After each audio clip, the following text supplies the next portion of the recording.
بسم الله الرحمن الرحيم.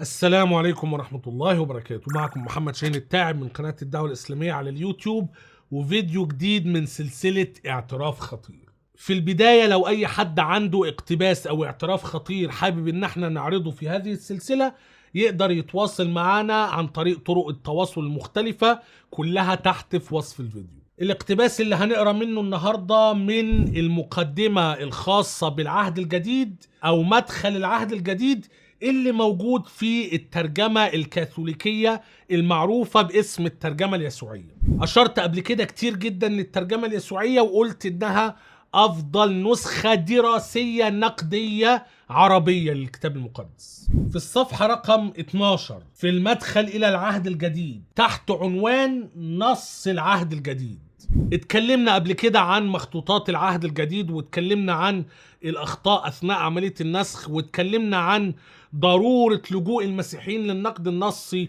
من أجل محاولة استعادة النص الأصلي المفقود، واتكلمنا عن هل يرجى الوصول للأصل ولا لا. الاقتباس ده بقى بيلم لك كل ده تحت عنوان نص العهد الجديد. بيقول الآتي: بلغنا نص الأسفار 27 في عدد كبير من المخطوطات التي أنشئت في كثير من مختلف اللغات، وهي محفوظة الآن في المكتبات في طول العالم وعرضه، وليس في هذه المخطوطات كتاب واحد بخط المؤلف نفسه، بل هي كلها نسخ أو نسخ النسخ للكتب التي خططها يد المؤلف نفسه أو أملاها إملاء.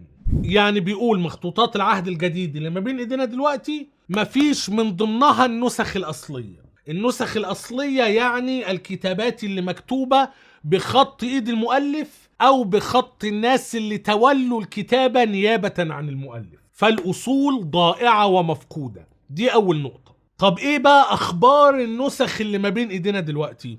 في الفقرة اللي بعدها تحت في آخر الصفحة بيقول الآتي: إن نسخ العهد الجديد التي وصلت إلينا ليست كلها واحدة. يعني لما بنيجي نقارن هذه النسخ والمخطوطات ما بينها وما بين بعض بنلاقي كلهم ما بينهم اختلافات، بل يمكن للمرء أن يرى فيها فوارق مختلفة الأهمية. وفكرة إن أنت تقول إن الاختلاف ده مدى أهميته إيه، زي ما قلنا كتير قبل كده إن ده debatable، قابل للنقاش والجدال. وإن أنا عامل أكتر من 20 فيديو عن نصوص هامة ومؤثرة. ليه 20 فيديو؟ علشان أعرض مجموعة كبيرة من التحريفات الهامة والمؤثرة، عشان المسيح يدرك إن لا، ده في عدد كبير من التحريفات بالفعل ليها أهمية. فبيقول بل يمكن للمرء أن يرى فيها فوارق مختلفة الأهمية، ولكن عددها كثير جدا على كل حال. يعني عدد الاختلافات كتير جدا. وزي ما قلنا في فيديو سابق ان عدد الاختلافات ما بين مخطوطات العهد الجديد اكتر من عدد كلمات العهد الجديد. بيتكلم عن اشكال الاختلافات او انواعها. هناك طائفة من الفوارق لا تتناول سوى بعض قواعد الصرف والنحو او الالفاظ او ترتيب الكلام، اخطاء ملهاش لازمة قوي يعني غير مؤثرة. ولكن هناك فوارق أخرى بين المخطوطات تتناول معنى فقرات برمتها، يعني بتأثر على الموضوع كله. هنا بقى بيتكلم عن أسباب وجود اختلافات ما بين المخطوطات، واكتشاف مصدر هذه الفوارق ليس بالأمر العسير، مش صعب يعني. فإن نص العهد الجديد قد نسخ ثم نسخ طوال قرون كثيرة، يبقى الفترة الزمنية طويلة، بيد نساخ صلاحهم للعمل متفاوت.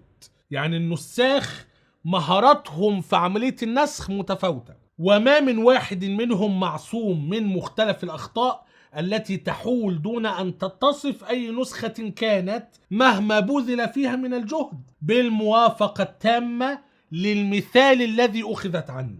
يعني هو عاوز يقولك إن النساخ دول ما كانوش معصومين، وبالتالي أثناء عملية النسخ مهما بذل من جهد النسخة الجديدة هتطلع مختلفة عن النسخة اللي كان بينقل منها.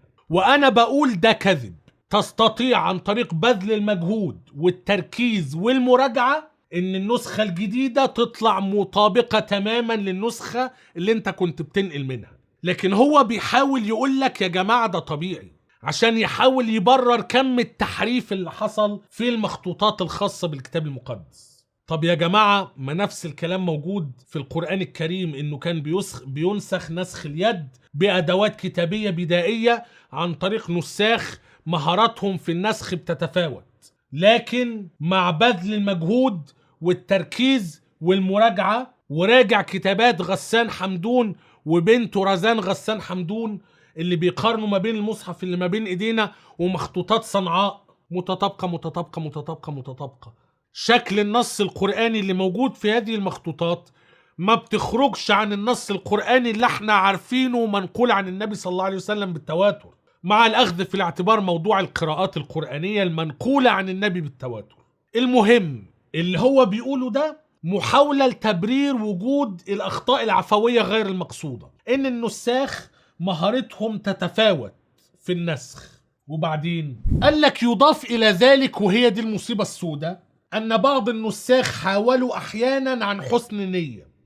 وانت عرفت منين عن حسن نية ولا عن سوء نية؟ شققت عن صدورهم ولا انت كنت معاصر ليهم؟ لكن هنا مرة أخرى بيحاول يدافع، علشان لو احنا سلمنا جدلا ان النساخ دول كانوا بسوء نية يريدون إفساد مخطوطات العهد الجديد، كيف نثق في هذا النص؟ فلازم يقول لك حسن نية، رغم ان مسألة النية انت غير قادر على اثباتها بشكل موضوعي.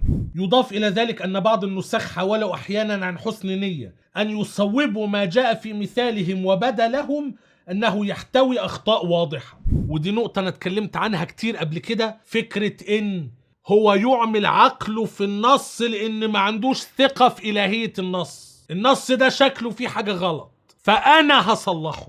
مفيش الكلام ده مع القرآن. حتى لو انت بدا لك ظاهريا ان النص القرآني فيه اشكال بالشكل اللي هو فيه ده، بتنقله زي ما هو.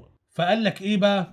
بعض النساخ حاولوا احيانا عن حسن نية ان يصوبوا ما جاء في مثالهم وبدا لهم انه يحتوي اخطاء واضحة او قلة دقة في التعبير اللاهوتي، وهكذا ادخلوا الى النص قراءات جديدة تكاد ان تكون كلها خطأ. المهم في الاخر بيقول لك ايه؟ ومن الواضح أن ما أدخله النساخ من التبديل على مر القرون تراكم بعضه على بعضه الآخر، فكان النص الذي وصل آخر الأمر إلى عهد الطباعة مثقلا بمختلف ألوان التبديل ظهرت في عدد كبير من القراءات.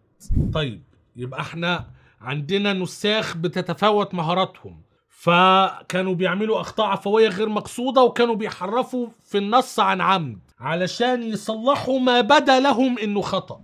ففي النهاية النص اللي وصل لنا إلى عهد الطباعة مثقل بمختلف ألوان التبديل ظهرت في عدد كبير من القراءات.